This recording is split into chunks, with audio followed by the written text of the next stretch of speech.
તમને એક વાત કહું, આ દુનિયામાં છે ને મારા જેટલું કોઈ જૂઠું નહીં હોય પાછું. લે જા જા મારી માની છોકર તું ગોમમાં જઈને પૂછ તારા કરતે જૂઠો મું ગણો. એટલે આ તમે બે રહેવા દો, તમારા કરતા તો જૂઠો હું ઘણોય છું. તમને માઇન્ડ ના આવતો ને તો હેડો સરપંચ પાસે. હેડો હેડો. સરપંચ સાહેબ, તમારે ફેસલો કરવાનો છે કે અમારા ત્રણમાંથી મોટા મોટો જૂઠું કોણ?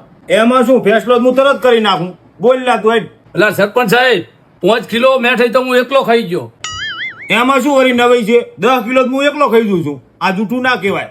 એટલે તું બોલ ભાઈ. સરપંચ સાહેબ, કાલે હું જંગલમાં ગયો ને તો કીડીની કેળી ઉપર હાથે ડાન્સ કરતો હતો. બોલો.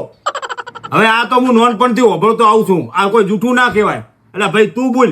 સરપંચ સાહેબ, કાલ હું ગામમાંથી આવતો હતો ને તો પોસ પહેરો સોનથી સર બેઠા હતો.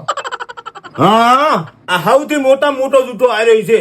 જેમ કે 5 બૈરા ભેળા થાય ને તો કોઈ દાડો શાંતિ સર ના બેહે. રેડી?